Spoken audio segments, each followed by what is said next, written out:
बघू शकता आता इकडं मम्मी सोलते मशरूम. तर स्पेशल मामासाठी आज मशरूम आहे. संदीप मामाला मशरूम बिर्याणी पाहिजे ना.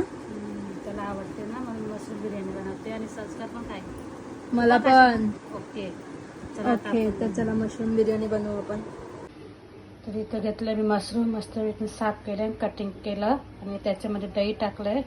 इथं तांदूळ भिजत टाकले बिर्याणीसाठी.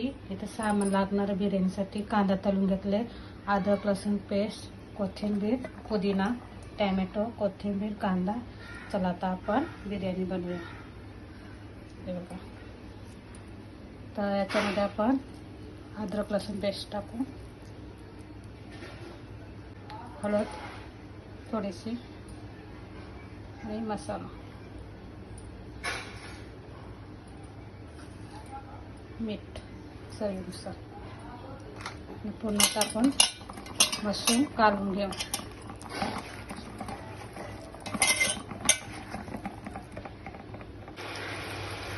तर बघा इथं आपले मशरूम मस्त होतात.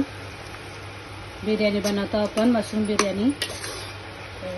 आता झालं ना शिजलं, त्याच्यामध्ये आपण राईस टाकू, सजावट करू. तर हे बघू शकता आता आपली मशरूम बिर्याणी झालाय मस्त की. चला गाईस या खायला मशरूम बिर्याणी.